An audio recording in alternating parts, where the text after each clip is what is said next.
Excellent institute के YouTube channel में आप सभी का स्वागत है। उम्मीद करते हैं आप सब बढ़िया होंगे। तो चलिए, मैं घनश्याम यादव, मैथ टीचर, आप लोगों के लिए थोड़ा सा बाल टेढ़े हो रहे हैं, सही कर देता हूँ। हाँ, तो आप लोगों के लिए क्लास 9th का चैप्टर 4, जैसा कि आप सभी 9th क्लास के विद्यार्थी हैं जानते हैं कि चैप्टर 4 क्या है। Linear equation two variable. कौन सा चैप्टर भाई? लीनियर इक्वेशंस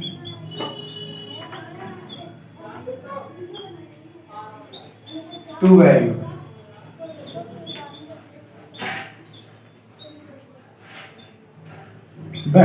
ठीक है, लीनियर इक्वेशन टू वेरिएबल, ये आपके चैप्टर का नाम है। तो आप भाई पहले चलो बात आती है कि वेरिएबल होते क्या है। अरे एक वेरिएबल, दो वेरिएबल, टू वेरिएबल क्या होते हैं, तो चलिए देखते हैं। ठीक है, तो वेरिएबल जैसे मान लीजिए x हो गया, y, z, किसी भी नंबर के साथ जब भी लिखे जाते हैं, क्या लिखे जाते हैं?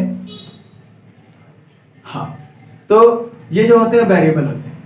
ठीक है, जो भी वर्ड्स हैं जैसे x हो गया, y हो गया, z हो गया, अगर ऐसा लिखा मिलता है, MNO मिलता है, ये सब वेरिएबल होते हैं। ठीक है, अगर अकेला है, बात आती है कि ये बेचारा इसी टाइप का है, इसी टाइप का है, तो क्या कहलाएगा? One variable.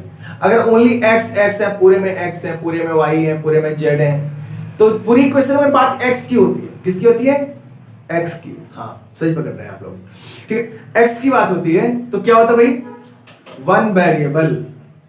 अगर एक से दो की बात हुई, जैसे x और y, अब मान लो भैया रोहन और सोहन दो हो गए ना, तो इसी तरीके से x और y हो गए, तो ये टू वेरिएबल हो गया। क्या हो गया? टू वेरिएबल हो गया। तो आपको इसी की बात करनी है, मतलब जहां पे दो होंगे, आपके पूरे चैप्टर में टू वेरिएबल की बात आएगी। वेरिएबल के बाद कांस्टेंट होता है। कांस्टेंट क्या होते हैं भाई? जैसे नंबर्स जितने भी होते हैं, इनफिनिट दे सकते हैं आप, n दे सकते हैं, तो ये आपके क्या होते हैं? कांस्टेंट होते हैं। जितने भी नंबर होंगे, नंबर्स होंगे, वो आपके कांस्टेंट कहलाएंगे। ठीक है, तो इसी पर आप देखते हैं कि वेरिएबल आपने देख लिया कि वन वेरिएबल, टू वेरिएबल। तो इसी के ऊपर आपका एक पहला क्वेश्चन है, एक्सरसाइज 4.1 का जो क्वेश्चन है।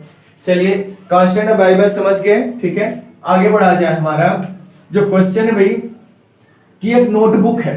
देखिए भैया, क्वेश्चन देख लेना आप लोग, मैं सीधा बताता हूं कि एक नोटबुक है जिसकी कीमत पेन की कीमत की 2 गुनी है।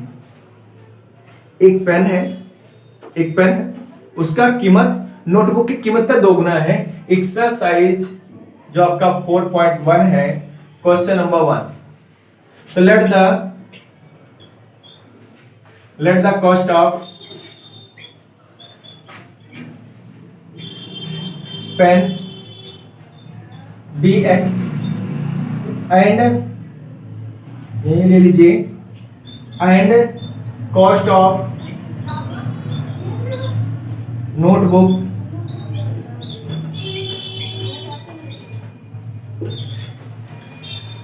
B Y.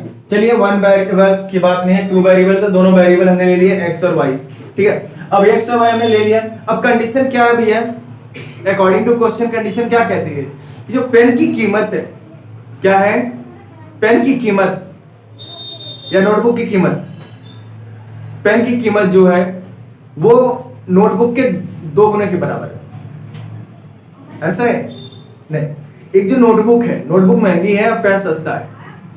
नोटबुक जो है, नोटबुक की कीमत जितनी है उतनी 2 पेन की कीमत है। नोटबुक की कीमत जितनी है उतनी 2 पेन की कीमत है।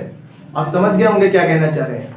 एक नोटबुक की कीमत 2 पेन के बराबर है, तो नोटबुक की कीमत क्या है? y है, और पेन की कीमत क्या है? x है, तो 2x हो जाएगा, क्योंकि एक नोटबुक की कीमत 2 पेन की कीमत के बराबर है। यहां पे 2 पेन का लगा दिया, तो ये आपका आंसर हो गया। क्लियर है? तो इस तरीके से क्वेश्चन ये हो गया। आपका क्वेश्चन सेकेंड आता है। सेकेंड क्वेश्चन आपका है जिसमें ए बी सी कांस्टेंट कितने हैं वो आपको फाइंड करना है।